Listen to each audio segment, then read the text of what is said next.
Fala aí, pessoal, boa tarde, tudo bem com vocês? Estamos aqui para mais um podcast Responde aí, doutor, o seu canal que te leva informação e sempre nós temos aqui excelentes convidados e eu sempre gosto de enfatizar qual que é o intuito do nosso podcast, do nosso canal. Todas as vezes vocês vão me ver falando isso, toda quinta-feira, que é levar informação para um número máximo de pessoas para que eles possam conhecer quem é o cirurgião bucomaxilofacial e o que é cirurgia ortognática, tanto entender um pouco das deformidades, dos sintomas, como também a parte do tratamento. Então, para você que não é inscrito aí no nosso canal, já aproveita, se inscreva, deixa um like, compartilhe com alguém que possa, para que esse conteúdo também possa alcançar aí seus amigos e a sua família. E hoje eu estou aqui com uma convidada muito especial, doutora Lívia Prats. Tudo bem, doutora? Tudo bom, Silvia. Obrigada pelo convite. Eu que agradeço. E para a gente dar início, o nosso tema hoje é mulheres na buco mais ortognática. Olha aí, ó, foi um tema até que a doutora Lívia quis devido ao mês da mulher. E para a gente começar, quem é a doutora Lívia Prats? Conte aí para nós um pouco da sua história. Quem é você? Vai longe. Bem, eu sou de Salvador, né? Eu me formei em odontologia em 2002 e a partir daí eu já fui lecionar, né? Entrei como professora substituta de cirurgia, então desde sempre eu quis cirurgia, desde da faculdade eu queria cirurgia bucomaxilo. E aí eu já entrei como professora substituta, mesmo sem ter ainda formação, né? Só que 6 meses depois eu já estava fazendo o mestrado e a especialização que a gente quer, que na época era mestrado profissionalizante, né? Então a gente tinha um título de especialista, dedicação exclusiva, mesma carga horária, mas era mestrado lá no Rio Grande do Sul. Então em 2003 eu comecei, em 2005 eu formei, ou seja, ano que vem eu já faço 20 anos de cirurgia bucomaxilo. E depois da minha formação em buco, né? Eu também, desde a faculdade, eu construí muito meu currículo, né, para área básica. Então, tive muitas publicações na área básica. Eu acabei também dando muitas aulas em faculdades, né, e desde a área básica até cirurgia. Mas foi gradual. Então, assim, eu já lecionei em faculdade de odontologia desde anatomia, que sempre foi minha paixão, né, principalmente por conta de um professor meu que é maravilhoso, que, assim, me impulsionou muito, que é o professor Erasmo. E cirurgia. Então, eu lecionei na Unime da Bahia e na Escola Baiana de Medicina, que corresponde à PUC. Daqui a gente não tem PUC lá, mas Escola Baiana de Medicina é uma fundação. Passei 10 anos, fui vice-coordenadora da residência, preceptora, professora do mestrado. Assim, logo depois eu fiz meu doutorado. Né, fiz meu doutorado em cirurgia bucomaxilo também no Rio Grande do Sul e lecionei durante muito tempo. Então, assim, eu tô na área de cirurgia já há assim, mais do que 20 anos, né? Porque eu acabei construindo a minha carreira acadêmica para isso. E hoje eu estou aqui em Goiânia há 1 ano, né? E aí todo mundo pergunta, mas como você largou depois de tanto tempo, saiu de Salvador, né? Mudou de estado, que é um recomeço, né? É tanto recomeço que o meu CRO saiu de 6686 para 20148, foi um susto, né? Então, a gente sai de lá de trás, eu já com uma carteira de clientes conhecida no meio, né? Para poder sair da minha zona de conforto e vir para outro local, mas eu vim por causa de família. Então, assim, isso é um dos fatores que pesa muito, né? E na maior parte das vezes são as mulheres que cedem. Nossa, né? que bacana. Então, eu vim para cá por conta disso. Aí já tem 1 ano que eu tô aqui, adorando Goiânia. E hoje, doutora, o trabalho que você vem desenvolvendo aqui em Goiânia, tanto na parte de cirurgia, né? O seu consultório, tem os hospitais que você também... Fala um pouco aí para nós. Aí eu cheguei aqui, eu fui super bem recepcionada. Então, Goiânia é uma cidade que me acolheu maravilhosamente bem. Até, eu não sei se é por conta da idade, que a gente chega assim mais experiente, né? Até muito mais do que quando eu voltei do Rio Grande do Sul, depois da minha formação, para Salvador. Então, eu tô com um consultório, meu consultório ele fica numa clínica muito legal aqui perto, até ali perto da 136, né? Junto com pessoas maravilhosas, né? É a Doc Mais, que lá eu trabalho com a doutora Monique, doutor Fábio, doutor Naldi, né? A doutora Luciane. Então, assim, é uma equipe muito legal. Eu estou aqui como corpo clínico de vários hospitais e hoje eu faço ambulatório no Hospital do Coração e recentemente eu entrei no IOG, no Instituto Ortopédico de Goiânia. Então, assim, e claro que a gente vai construindo um nome, né, de novo, né, e acaba sendo mais fácil. Estou dando aula também na pós-graduação, né, no Instituto Pérez e no Instituto Nobel. E alguns cursos de curta duração. Lá a gente tem curso de aperfeiçoamento em cirurgia bucal, tanto no Instituto Pérez quanto no Instituto Nobel. E crescendo, né? Tentando mostrar minha cara no mercado, né? Tentando entrar no mercado, mas foi super acolhedor. Tanto os colegas, não senti resistência de colegas aqui, né? Quanto os pacientes. Então, para mim tá sendo maravilhoso. Que bom. Gosta do que faz? Adoro. Adoro o que eu faço, adoro os desafios, né? A cirurgia é um desafio. Quem entra numa cirurgia e não tem um pouquinho de adrenalina é porque não gosta. É igual andar de moto. Mesma coisa. Concordo. E doutora, pra gente entrar aqui então no Wiki Currículo e não falta experiência, eu acho que da maioria dos que vieram aqui, o currículo e experiência aí, você tá se sobressaindo, hein? Idade também. Que bom. Pra gente abordar um pouco do nosso tema, que é Mulheres na Buco, qual que tem sido o papel das mulheres na odontologia, pra gente começar? Na odontologia e depois como cirurgia bucomaxilofacial, né, que é uma especialização da odontologia. Primeiro, né, como você já tem bastante experiência, conta pra gente como que era no começo, assim que você começou, e agora? O que mudou? Qual tem sido o papel? Porque eu mesmo tenho pouco tempo, eu tenho 3 anos na área. Então, assim, eu vi que há 3 anos atrás tinha uma quantidade mínima de mulheres atuando. Imagina você que já tem bem mais tempo do que eu. Compartilhe com a gente esse processo. Desde a faculdade, né, é claro que isso aconteceu antes de mim, né, antes de mim. A área de saúde sempre foi uma área muito masculina, né, principalmente odonto, e começou a ter cada vez mais a entrada de mulheres. A odontologia teve uma época que a odontologia era muita mulher, então assim, era feminina, né, a odontologia. Só que a cirurgia sempre foi uma área mais pesada, uma área que tem uma carga horária muito maior e exigência muito maior, né?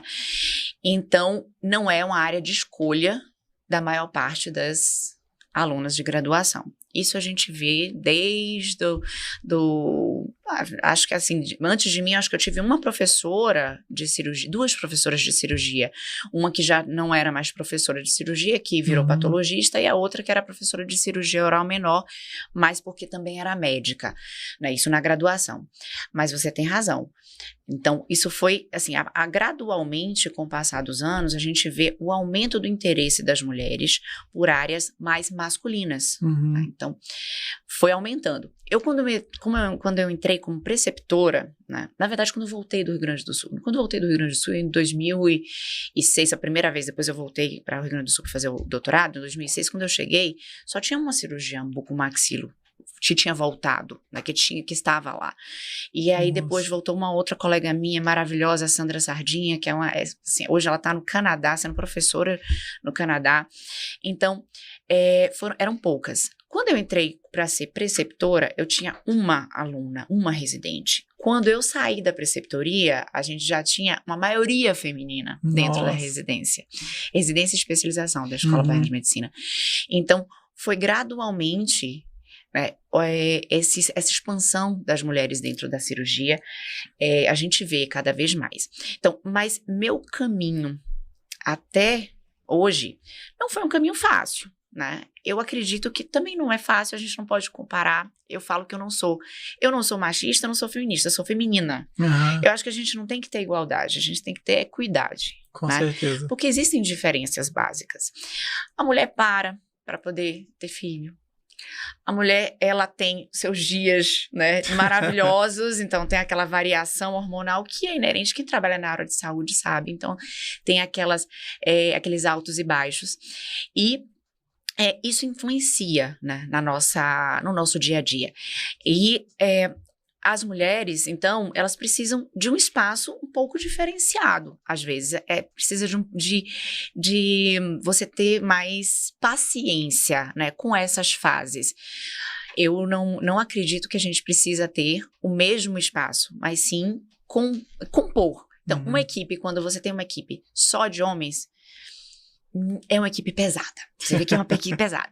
Uma equipe só de mulheres, não é que não dá certo. Não funciona, no meu caso, assim, eu acho que não funcionaria tão bem. Mas tem que ter todo mundo dentro de uma equipe. Tem que ter mulher, tem que ter homem, né? E na minha vida profissional, foi sempre assim, né? Eu sempre trabalhei dentro de equipes multi, né? Então, assim, de homens e mulheres, uma equipe mista. É claro que eu era sempre minoria, né?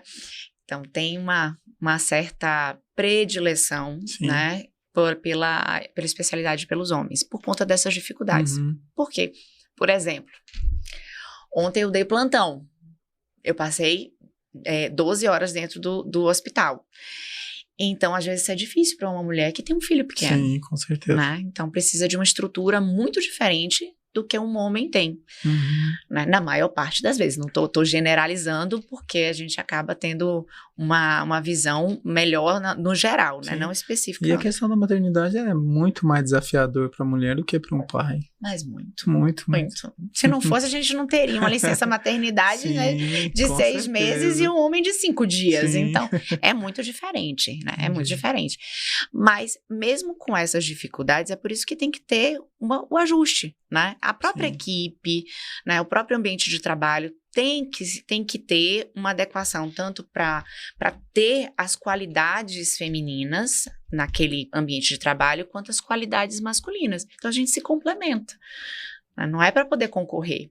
Eu gosto muito de trabalhar com homens, é verdade, mas eu também tenho excelentes cirurgiãs, mulheres que eu já trabalhei junto e trabalho hoje. Então, a gente se complementa. Os profissionais masculino e feminino, eles acabam se complementando. Essa tem que ser, é muito boa essa filosofia que você acredita. E quais foram os principais desafios que você encontrou? Desafios por ser mulher. Sim. Porque até hoje é um pouco, em muitas áreas, é desafiador para uma mulher atuar. Sim. Porque ainda existe muito machismo, ainda existe uma certa desvalorização do que a mulher exerce, do trabalho, da profissão que ela exerce. E para você, quais foram os desafios, doutora? Não, desde o início, como você disse, eu não penso assim, mas a gente tem uma sociedade que muitas vezes é machista.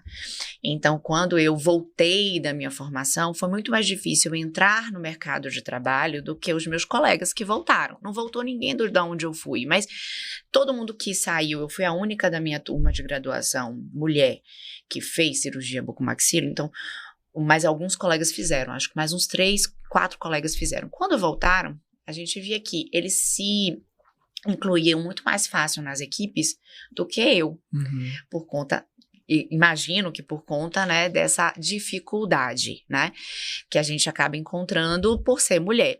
Sim. Já recebi algumas brincadeirinhas, colegas meus, até dentro da preceptoria, colega meu falava assim, eu não acredito em mulher na bucomaxilo. E a gente tem que fazer uma cara de paisagem, porque eu não preciso brigar, eu preciso mostrar trabalho. Isso.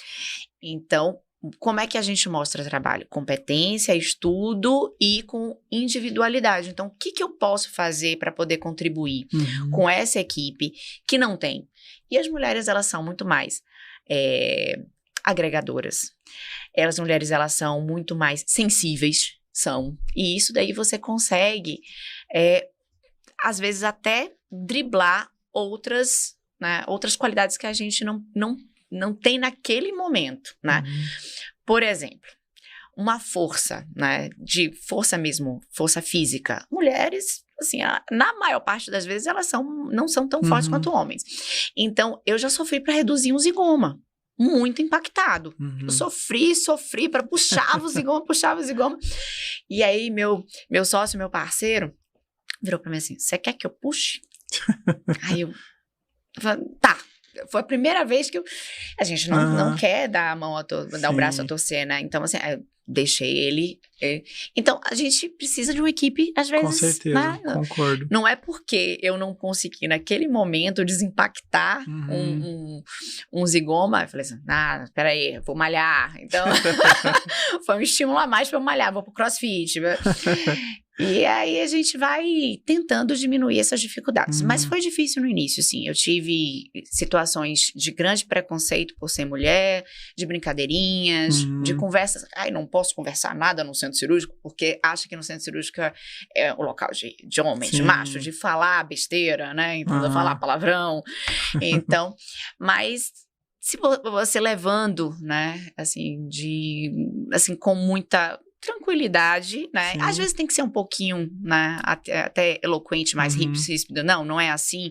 Até para poder se impor, né? Porque o mundo masculino é um mundo muito mais forte, agressivo. Sim, a gente acaba tendo que ser também. Com certeza. Né? Essas dificuldades, sim, eu tive. Mas hoje eu acho que é mais fácil. Hoje as meninas estão encontrando muito menos dificuldade. Eu mesmo até comentei, né? Eu quase não tinha há 3 anos atrás. E hoje a gente vê nas residências aí mesmo, nas que eu costumo acompanhar, vou muito em cirurgias, eu vejo muitas residentes auxiliando que são mulheres. Então, tem crescido mais ainda. E isso é muito bom. Porque eu acredito que sabe quem mais ganha com isso tudo? O paciente. O paciente. Entendeu? Ele tem tudo ali, né?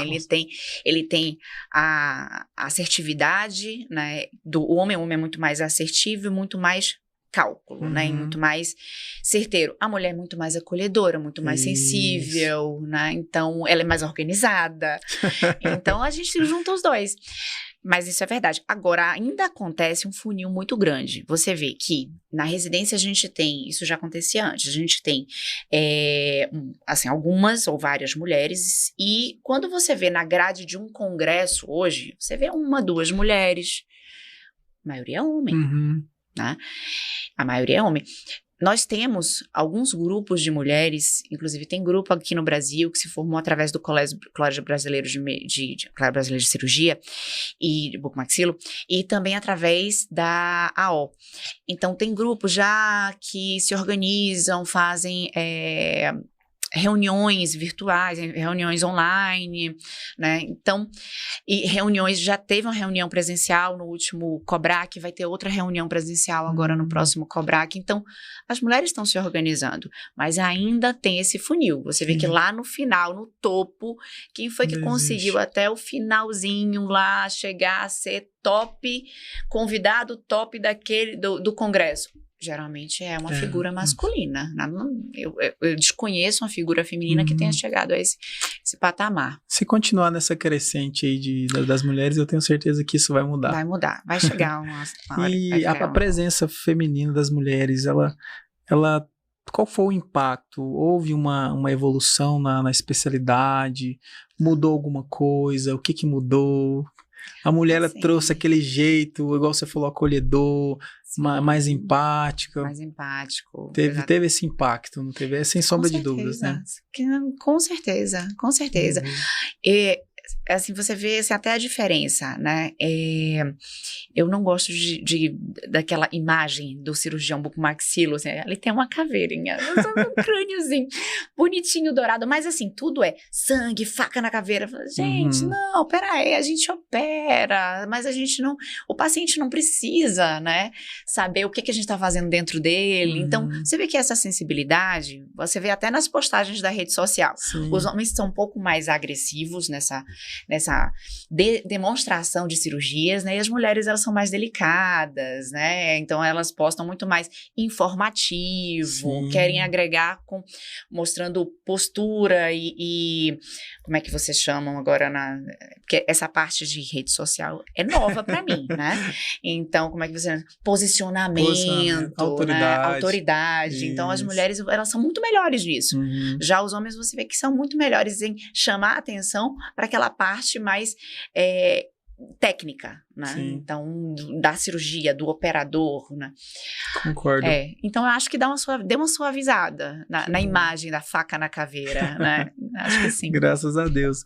E, doutora, aproveitando aqui que a gente tem falado um pouco da história da mulher na cirurgia bucomaxilofacial, você tem um evento que você faz em uma jornada. Uma jornada. Comenta aí para nós como que surgiu, qual que é seu objetivo, qual que é o seu público-alvo. Já faz o merchan aí da sua jornada. A jornada de cirurgia bucomaxilofacial, que é uma jornada que tem a finalidade de mostrar a especialidade, né? É uma jornada local. A gente fez na primeira vez no CRO e novamente o CRO abraçou a gente, né? Ela começou com a ideia dentro lá do plantão do GOL, conversando com colegas e conversando com as residentes também, né? E aí a gente teve a ideia de fazer essa jornada com a finalidade de mostrar quem são as mulheres que estão fazendo cirurgia bucomaxilo aqui em Goiânia. Por enquanto está em Goiânia, né? Então, assim, é um evento local para poder divulgar a especialidade para os alunos da graduação, para residentes, até para formados que querem ingressar na especialidade, mas ao mesmo tempo pela visão das mulheres. Por conta exatamente do que eu falei, da grade científica, na maior parte das vezes, não dá espaço ou não oferecer isso às mulheres. E é interessante que todas as mulheres que nós convidamos, desde o primeiro evento até esse agora que vai acontecer no dia 6 de abril, né, lá no CRO, a gente, todas na mesma hora, não, eu quero ir, então todas aceitaram prontamente, a não ser que tivesse algum evento, alguma coisa, mas todas ficaram super animadas, né? Teve a doutora Laís mesmo, a doutora Laís, tadinha, ela tava no corrida, tava na especialização, correndo pro lado pro outro, mas Lívia, será que vai dar tempo de eu apresentar? Mas super ansiosa, então todo mundo ficou muito ansioso, né? Então foi muito bom, por isso. Então a ideia da gente mostrar a cara para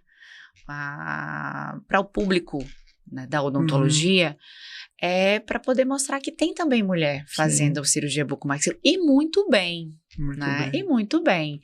Isso é bom. Parabéns, eu fui no primeiro, pretendo ir no segundo agora e pretendo convidar as pessoas para poderem ir também, tá? Parabéns pelo trabalho. Isso é muito bom.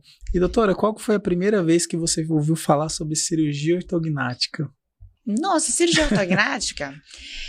Bem, na época que eu entrei na residência, né, ainda era assim, uma cirurgia que sempre foi, na verdade, ela sempre foi, né? A cirurgia que a gente chama de cereja do bolo, né? Então, eu aprendi que você vai vir muito, vai estudar muito e vai demorar para você chegar a um ponto de excelência. Tá? Hoje eu vejo os profissionais, eles querendo sair da residência, já fazendo cirurgia ortognática. E, na verdade, é uma cirurgia de 1000 detalhes, né? Eu comecei a fazer desde 2005, e aí você vai entrando numa curva de aprendizagem que você tem que fazer muito bem cirurgia oral menor, muito bem trauma de face, muito bem patologia, para você conseguir fazer uma boa cirurgia ortognática, né? E treinamento constante. Porque é uma cirurgia de 1000 detalhes. É uma cirurgia que o paciente, ele escolhe completamente fazer aquela cirurgia, algumas poucas exceções, né, por conta de deformidades muito limitantes, mas ele escolhe, é uma cirurgia letiva, programada, planejada durante algum tempo, se não anos. Com certeza. Então, é uma cirurgia que, quando eu comecei a fazer a cirurgia sozinha, demorou um tempo. E é o que eu, inclusive, falo para os meus residentes. Calma, cirurgia ortognática é a cereja.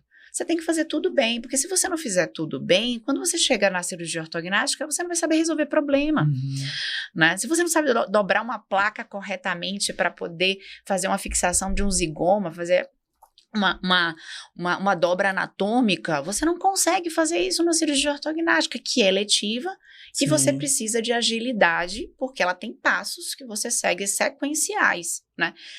Então, é um tempinho. Eu posso dizer que foi um aprendizado, né? Assim, levou um tempo para eu poder me sentir segura para dizer assim, eu vou fazer uma cirurgia ortognática sozinha. Quanto tempo? Eu lembro que em 2000 eu saí em 2005, né? Aí eu tive algumas cirurgias. Eu só fui fazer minha cirurgia ortognática sozinha, sem minha cirurgia, em 2008. Nossa. 2008. Porque foi porque eu fazia junto com colegas, eu chamava professores. Por quê? Porque é uma fase de você aprimorar a sua técnica. Então, me senti segura para poder colocar qualquer pessoa do meu lado para poder operar comigo a partir de 2008. Então, eu falo isso para meus alunos. Calma, não é assim. Olha quantos anos você vai ter de profissão e cada vez mais você se torna mais...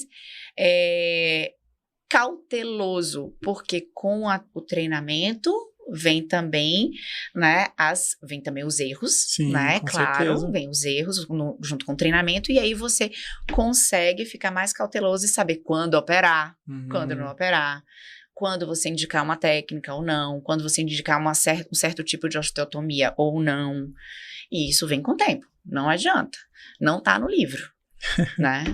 Parabéns, doutora. Nunca tinha ouvido dessa forma, desse processo, porque realmente hoje a gente é uma geração muito imediatista, né? Exato. A gente já quer sair aqui, cadê o paciente, vamos operar, e realmente não é assim, porque é uma vida que está em jogo, não é só mais uma cirurgia, é um sonho que está nas suas mãos, que igual você falou, o paciente esperou 1 ano ali, às vezes até mais. Mais até. Entendeu? E tá colocando o sonho dele nas suas mãos. E, doutora, o intuito de eu ter começado esse podcast, um dos principais é levar para aquele público leigo que não sabe o que é uma cirurgia ortognática, porém, ele tem algum sintoma, ele tem alguma deformidade, não sabe que tem. Então, eu queria te perguntar, eu queria que você falasse para esse público o que é a cirurgia ortognática, quais são os sintomas. Você 3 perguntas em uma só já. O que é cirurgia ortognática, quais são os sintomas e o que é deformidades dentofaciais? Porque às vezes o paciente escuta isso e falou, meu Deus, o que é isso? Então eu queria que você trouxesse aqui pra gente essas 3 perguntas, mas de uma maneira mais clara, não muito técnica, para que qualquer pessoa que hoje ou vai escutar o nosso podcast que ele vai ficar no ar, ela possa falar assim, eu sou um paciente candidato a esse procedimento. Bem, a cirurgia ortognática é uma cirurgia que tem a finalidade ortognática, corrigir alterações da região da face, inferior da face, né? Então, quando é que ela é indicada? Quando o paciente ele tem uma deficiência da região superior da maxila, deficiência de mandíbula, excesso de maxila, excesso de mandíbula, o que a gente chama de extremos, né? E que você não consegue corrigir a mordida através só da ortodontia. Então, a distância entre os dentes se torna tão grande que se você for movimentar apenas dente, esse movimento vai ser instável, o paciente vai entrar em ortodontia, sair da ortodontia, entrar em ortodontia, porque toda vez que ele tirar o aparelho, vai recidivar. Então, classicamente, é corrigir aquilo que está errado entre a mandíbula e a maxila. Às vezes eu viro para o paciente e falo assim, é boca da mãe e mandíbula da mãe e maxila do pai. Ou ao contrário. Então, ou seja, alguma coisa não está se encontrando, né? Então, o paciente ele tem indicação de cirurgia quando ele sente que esta alteração está incomodando em algum dos aspectos. Às vezes ele sabe o incômodo, mas como você disse, ele não sabe o que está errado. Isso. Por exemplo, pacientes muito retrognatas, com queixo muito pequenininho, podem ter a tendência de ter via aérea bem atrésica, ou seja, pequenininha, passagem do ar é muito pequena. E aí eles têm o quê? Ronco e apneia. Esse paciente com ronco e apneia é um paciente que não dorme direito, é um paciente que passa o dia inteiro com sono, é um paciente que não consegue correr, fazer exercício aeróbico corretamente e não sabe por quê. Doutora, eu nunca consegui correr antes. Vários pacientes já viraram para mim pós-operatório.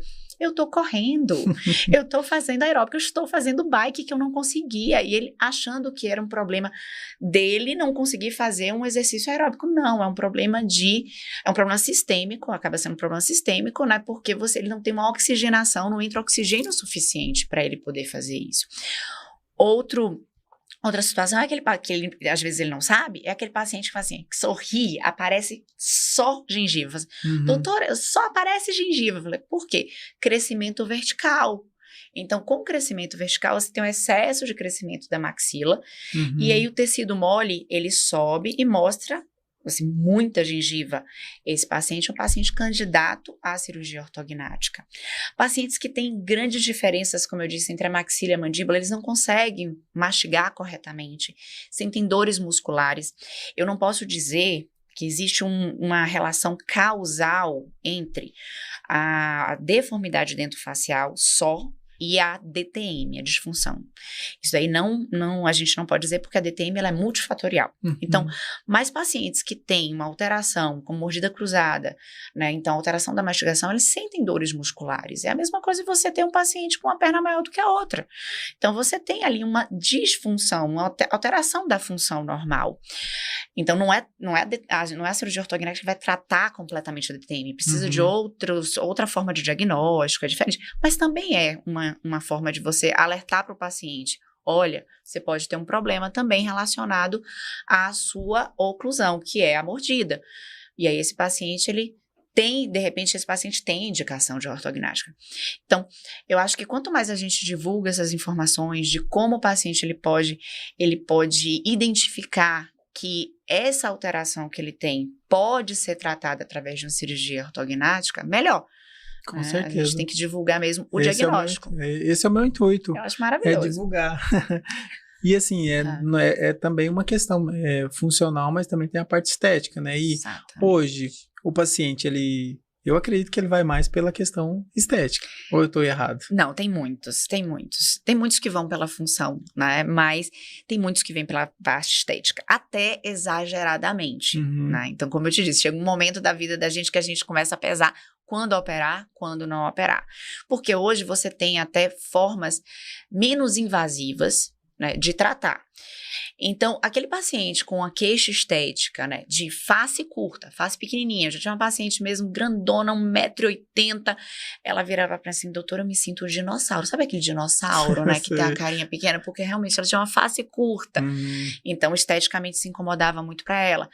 Aquela paciente que é prognata mandibular, mulher. O prognata mulher chama muito mais atenção do que o prognata homem. O prognata homem, você pensa assim, é porque eu não sei se é da sua época, não vou te perguntar a idade, mas o Cepacol, né? Então, lembra do Cepacol? Não lembra não da propaganda do Cepacol? A propaganda do Cepacol era um desenho de um homem com um queixo desse tamanho, e era máximo, ele se vestia de super-homem, né?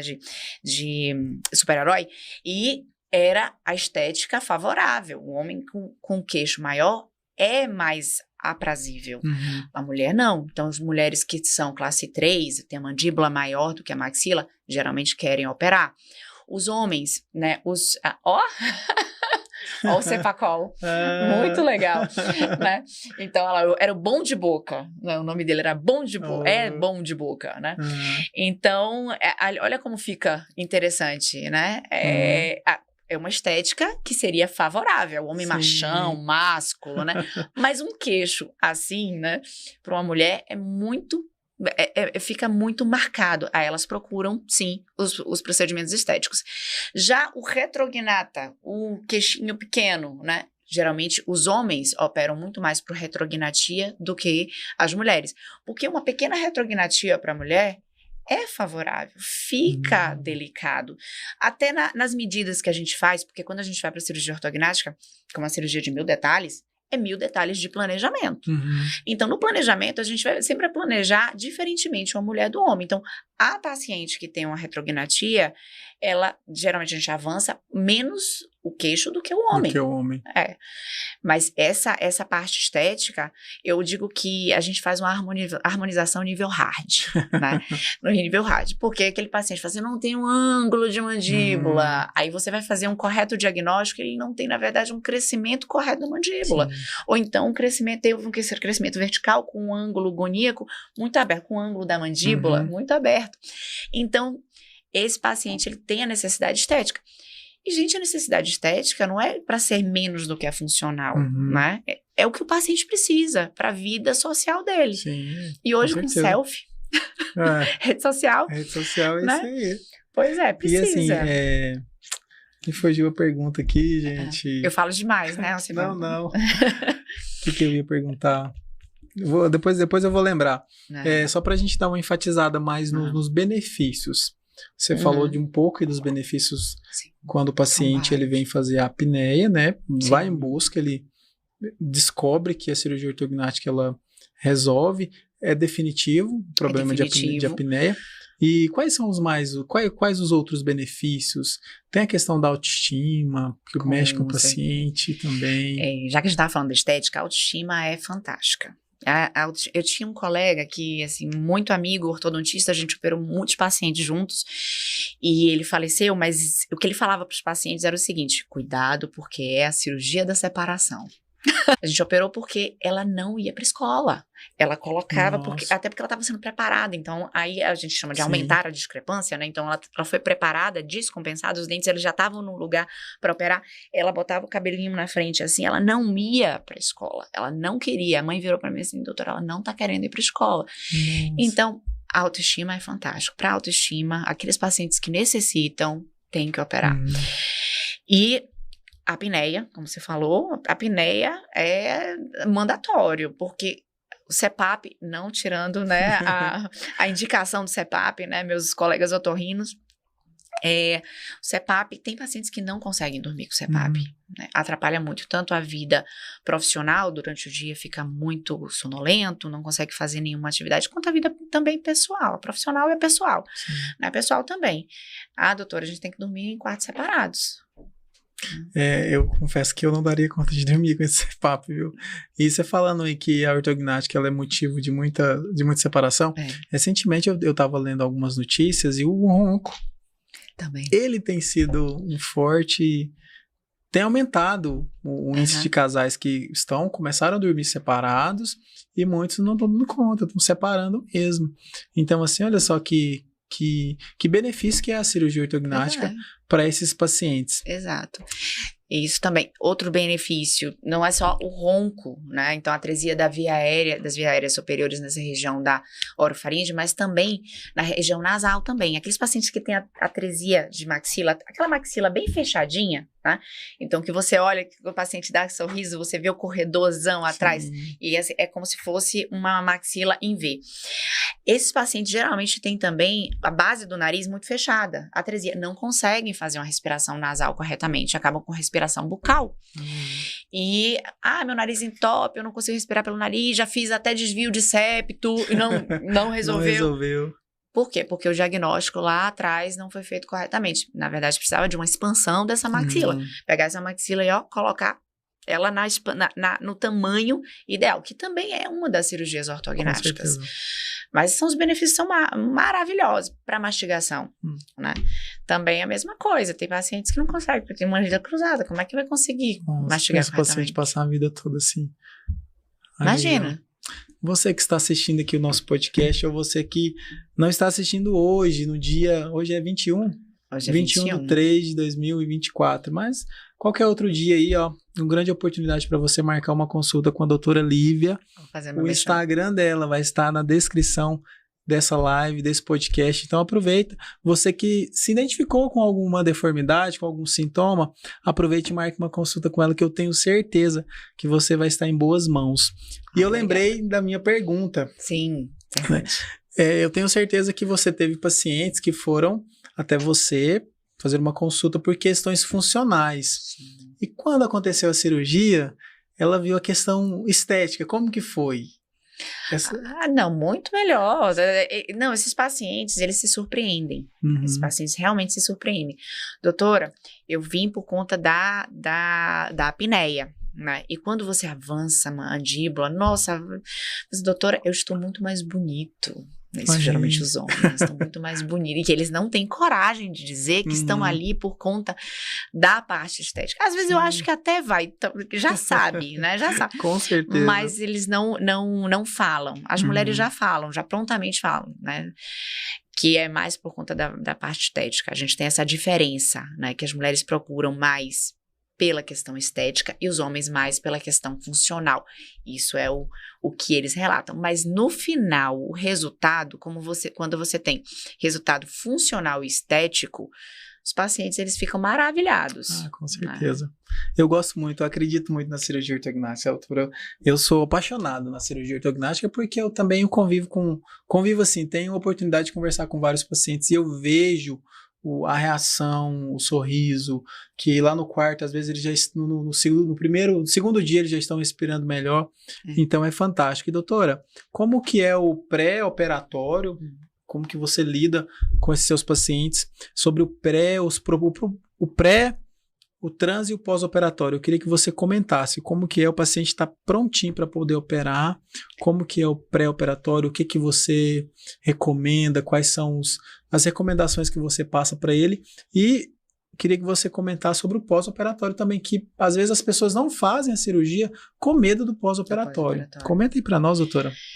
Olha, vamos começar pelo diagnóstico. Isso. A primeira coisa é sempre um correto diagnóstico. Né? Então, antes de você começar qualquer tipo de tratamento para descompensar, que é colocar os dentes na posição ideal para a cirurgia ortognática, você tem que fazer um bom diagnóstico. Eu digo que quem comanda a cirurgia ortognática é o ortodontista. Por quê? Porque a gente depende do tratamento ortodôntico para uma boa oclusão que vai direcionar, inclusive, um bom posicionamento maxilomandibular. A mandíbula, ela é solta. A maxila, ela é fixa. Então, se você coloca o dente, às vezes, não tá com um contato tão certinho, no pós-operatório, o paciente morde e escorrega. Então, isso gera, às vezes, um incômodo, dores na musculatura. Não é que vai movimentar nada, porque tá tudo fixo. Tá tudo preso, né? Tá lá com placa, parafuso. Mas a ortodontia prévia é muito importante.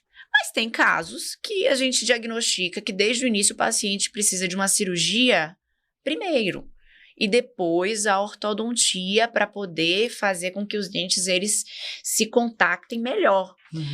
Isso daí a gente chama de benefício antecipado. E por diversos fatores a gente pode fazer cirurgia antes do tratamento ortodôntico. Mas o mais importante, como eu disse, é o diagnóstico. Então, quando o paciente chega para mim, ele vem com todos os exames ortodônticos. Se não vier, ele faz os exames. Eu vou fazer uma prévia do tratamento ortocirúrgico dele, que a gente chama de VTO, tá? Então, VTO é quando eu planejo só através da cefalometria, porque eu sou das antigas, então, assim, eu comecei lá desenhando na mão, né? Hoje, então, por isso que é uma curva de aprendizagem muito grande. Eu digo que hoje o pessoal recebe um planejamento pronto, um planejamento virtual pronto. Mas se você vai desenhando, você vai tendo um aprendizado muito melhor. Então, eu gosto de fazer o VTO. Hoje eu faço já virtual. É rapidinho, faço um VTO para o paciente, já vejo como é que ele vai ficar, pelo menos o 2D, no pós-operatório.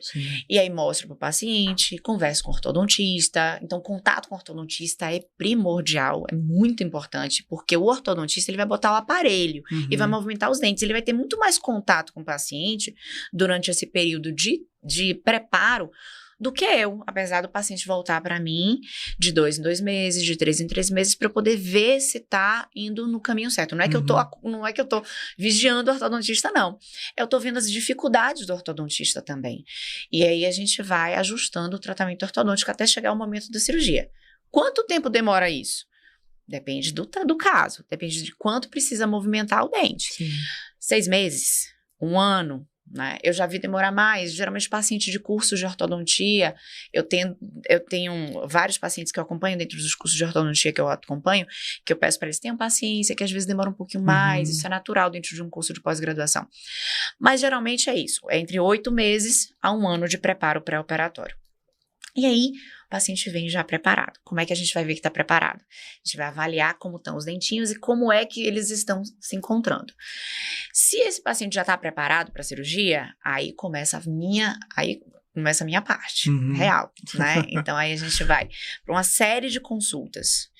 A primeira consulta vai ser uma consulta de diagnóstico, análise facial do paciente, para eu poder transportar essas informações de tamanho da asa do nariz, tamanho da maxila, se expõe muito o dente ou não. Todas essas pequenas informações, elas vão ser muito importantes para eu planejar.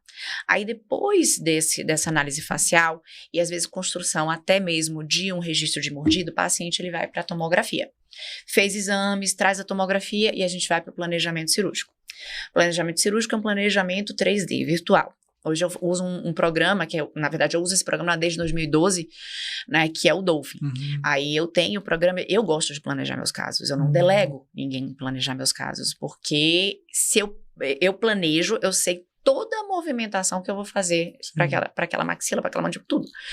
Então, eu vou para a fase de planejamento, mostro para o paciente, construo aquele planejamento dele, mostro para o paciente, tá ok, vamos para a cirurgia. A gente faz o guia cirúrgico, vamos para a cirurgia. E aí vem a fase de orientação. O paciente, para mim, precisa ter sempre um acompanhante orientado. Então, o paciente, ele sempre vem com um acompanhante na cirurgia, na consulta pré-operatória, já para a gente agendar ou já está indo para a cirurgia. Porque quem vai cuidar dele, né, quem vai ajudar ele a fazer as alimentações adequadas, esse daí é o acompanhante principal, que às vezes é a mãe, né, o namorado, marido, né, a esposa. Então, esse daí precisa estar junto. Aí, depois dessa consulta, onde eu passo todas as informações, na verdade é uma bíblia que eu passo para o paciente, a gente vai para o procedimento em si. Então, o paciente ele tem que estar calmo, tranquilo, para poder... Bem orientado, saber tudo que ele vai passar durante a cirurgia. Ele não precisa ver a cirurgia. Tem pacientes que adoram ver. Falam, doutor, eu vi que você vai cortar aqui, vai cortar aqui. Não é assim. Não veja a cirurgia. Veja resultados.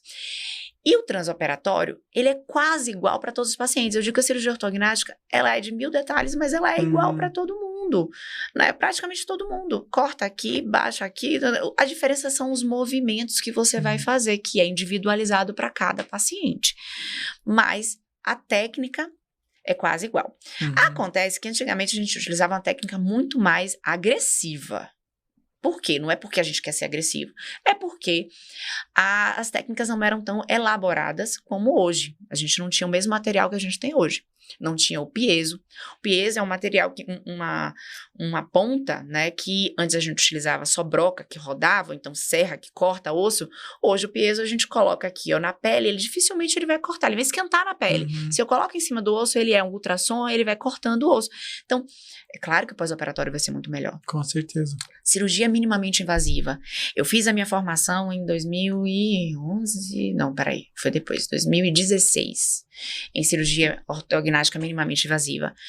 E a cirurgia ortognática minimamente invasiva, você tem hoje cortes de 2 centímetros. Antes a gente abria uma mandíbula toda. Então, esses cortes pequenos, que é minimamente invasiva, né, as novas técnicas, os novos materiais deixam o pós-operatório muito melhor. Então, paciente no pós-operatório, é claro que a gente tem um pós-operatório, que o paciente precisa ter cuidado, restrição alimentar, né, vai ter que ter um repouso relativo, nada de fazer muitas atividades, né, atividades extenuantes, ou então exercício físico, crossfit, eu digo assim, pelo amor de Deus, 4 a 6 meses, não vai bater essa cara não, porque o maior medo é da lesão mesmo. Então, assim, esporte de contato, 4 a 6 meses. 6 meses. Tive outro dia um paciente, essa história é interessante. Tive um paciente que a gente operou, não faço nenhum exercício de contato, não faço nada, jogo baba de vez em quando. Só que é fanático pelo Bahia. Fanático. Isso tem pouco tempo atrás. Eu acho que operei ele no mês de 2023. Se preparou anos para cirurgia ortognática e desistiu, aí voltava e desistia, morrendo de medo. Fez a cirurgia. O menino não foi pro jogo um mês depois, levou briga lá, levou um murro no o queixo, soltou. Nossa. Entende? Então, assim, eu peço, por favor, mês sabático, né? Então, tira seu tempo, precisa de repouso, precisa de descanso.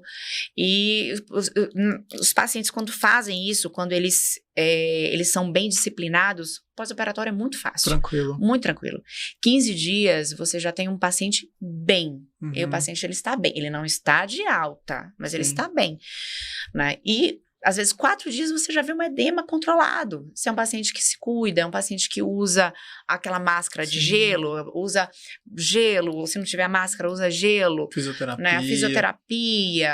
É um paciente que vai se recuperar muito rápido, mas o osso ainda está lá cicatrizando. Quando é que o paciente vai estar completamente liberado? Existem modificações, né, que ocorrem no osso. A gente sabe que a remodelação é 1 ano, 2 anos. E aí o paciente, ele sempre volta. Eu tenho pacientes que eu já operei há 4, 5, 6 anos que ainda me mandam radiografia panorâmica. Doutora, tá na hora da panorâmica? Eu falei, tá na hora da panorâmica. Manda aí a panorâmica. Então, pra gente poder ver o que tá acontecendo. E também não é a cirurgia que vai parar o envelhecimento, né? Então, ocorre o envelhecimento natural da pessoa. Então, eu já tive também paciente que voltou pra mim assim, mas doutora, olha, aqui tá afundado. Eu falei assim, mas você envelheceu. Vamos fazer um preenchimento, te mando pra uma pessoa maravilhosa que faz um preenchimento lindo. Então, é uma cirurgia muito linda, né? Então, que bem indicada, ela dá muitos bons resultados, mas o paciente, ele tem que saber também que ele não vai ficar daquele jeito pro resto da vida, né? Que ele vai mudar. Olha, muito bom. O paciente e a pessoa que está acompanhando, eles têm grande participação no pós-operatório, né? Muito bom essa parte aí que você falou, olha, traga alguém sempre com você na consulta, onde é passado recomendações tanto para o paciente que vai passar pelo procedimento, como da pessoa que vai acompanhá-lo.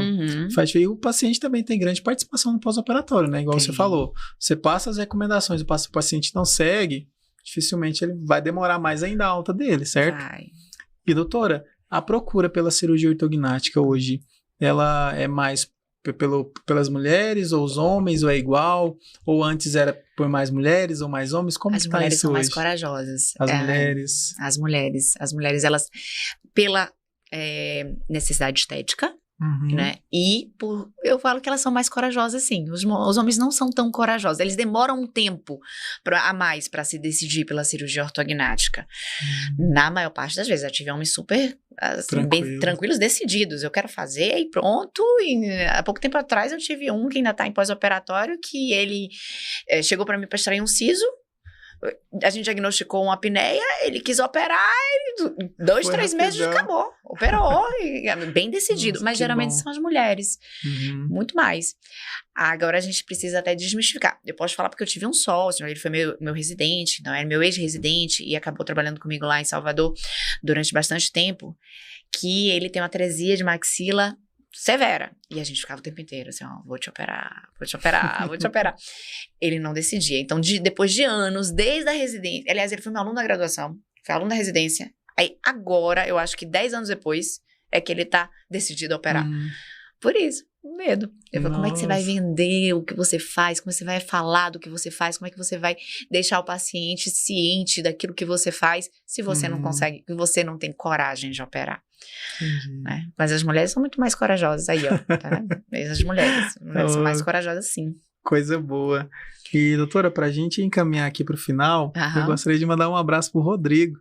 Um abraço, Rodrigo. Que tá longe. Tchau, Rodrigo. E você que é bucomaxilofacial e que deseja oferecer os melhores materiais para o seu paciente nas cirurgias, o Silvano Nascimento, sou representante, o Rodrigo também, que atende a doutora Lívia. Sim. Com certeza está muito bem. Bem assistida, doutora? Muito bem assistida. Alguma reclamação para fazer? Não. Ele atende prontamente, às vezes até demais. Então é isso aí, você que é cirurgião bucomaxilofacial e deseja fornecer os melhores materiais aí para o seu paciente, nos contate. Queria agradecer a Dinâmica Medical, que sempre que tem proporcionado, é um dos principais patrocinadores aqui do canal, e hoje tenho o prazer de receber aqui a doutora Lívia, que é uma grande parceira nossa, tá? Muito obrigado, Dinâmica, Ulisses, Márcio, um abraço. E doutora, beleza, falamos de tudo aqui, o paciente entendeu, aquele paciente que não tinha conhecimento de nada, marcou uma consulta, ou não marcou uma consulta, ele entendeu. Sim. E eu queria que você deixasse uma mensagem de encorajamento para esses pacientes paciente está com medo, nossa, já pesquisou um monte de coisa e antigamente tinha umas coisas bem intensas de cirurgia ortognática, de paciente pós-operatório. E eu queria que você encorajasse esses pacientes agora. Para o paciente ele ficar tranquilo para fazer a cirurgia ortognática, né, ele tem que procurar um profissional que ele tenha confiança. Então, na conversa, no diagnóstico, o paciente ele tem que se sentir seguro. Então, procure alguém que você tenha segurança. Além disso, siga todos os passos, né? Porque a cirurgia ortognática, os benefícios dela são muito maiores do que aquele período de pós-operatório. É muito comum, mas assim, demais. Eu tenho aqui várias mensagens de vários pacientes virando pra mim assim, eu faria tudo de novo. Aliás, um paciente ontem tirou o aparelho, assim, eu até repostei, que eu acabo esquecendo, né, sou velha, de postar, mas ele tirou o aparelho ontem e ele postou.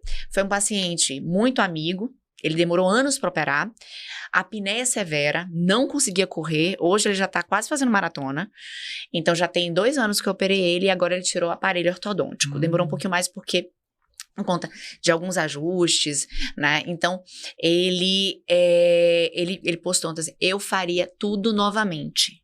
E é verdade, essa fase do pós-operatório que os pacientes tanto temem, passa. Não é um pós-operatório extremamente difícil. É um pós-operatório que você tem que ter tranquilidade. E a única restrição maior é a alimentação. Então, por isso que a gente faz até um preparo nutricional antes com o paciente, eu encaminho para nutricionista, eu tenho várias orientações nutricionais antes, porque eu sei que é uma fase que a gente fica chateado, que é a fase da fome. Mas, igual a fome, tudo passa.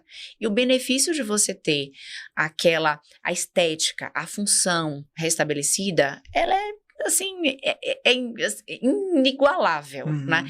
Eu tive uma paciente que virou pra mim, linda menina, ela fez um blog dia a dia, de todos os dias da cirurgia ortognática, todos. E o que ela virou pra mim e falou, foi o que mais me chocou até hoje, eu até falo isso em aula, quando eu dou aula de cirurgia ortognática, que eu dou pra os ortodontistas, eu falo isso, ela era uma classe 3 severa. Eu falei, e aí, depois de 4 meses, e aí, como é que você tá se sentindo agora, depois da cirurgia? Assim, doutora, eu agora como um hambúrguer e o alface, ele não vai. Porque quando ela mordia, o alface ia, puxava, porque não conseguia ocluir. Uma menina linda. Ela podia falar de tudo. Ai, namorado, isso que ela falou disso. Então, isso é muito, muito... Toca a gente, porque a gente não sabe o sofrimento que o outro tem. Então, para falar para os pacientes, olha, se você tem a necessidade de operar, de fazer uma cirurgia ortognática, faça. Então, com um bom diagnóstico, um bom planejamento, o pós-operatório não é bicho de 7 cabeças. Claro que individualmente, cada caso é um caso, tem cuidados especiais, mas eu encorajo realmente. Se eu precisasse, tem até pacientes perguntando assim, doutora, você fez? Eu falei, não, isso aqui é natural. Mas eu faria. Coisa boa. É isso aí, ó. Você que tem medo, uma grande oportunidade, você perder esse medo, marcar uma consulta e operar o mais rápido possível, bem diagnosticado. Uma frase que eu gosto muito e que você falou que N vezes, o paciente bem diagnosticado, bem indicado, isso é muito bom. Doutora, muito obrigado pelo seu tempo, pela sua disposição. Deu certo, a gente veio conversando aí bastante tempo. Você gostaria de falar, acrescentar algo mais, mandar um abraço para alguém, um beijo? Claro, mandar um beijo para minha família, meu marido, meu filho, né? E agradecer a Dinâmica também, que também está patrocinando a jornada, né? Um dos nossos patrocinadores foi patrocinador top no ano passado, esse ano também. O que a gente pede para a Dinâmica, né? A gente consegue, espero continuar assim, né? Pode continuar patrocinando a gente nas nossas jornadas. E agradecer a você, Osivan, pelo convite, ao Rodrigo também por ter me estimulado, porque ele, doutora, tem que ir. Então, muito obrigada. Eu que agradeço, doutora. Muito obrigado. Espero que a gente possa gravar mais vezes, tá bom? Também. É isso aí, pessoal. Muito obrigado. Espero que vocês tenham gostado. Compartilhe com alguém. Você que não é inscrito no nosso podcast, se inscreva. Compartilhe com um amigo, com a sua família. E até a próxima. Valeu!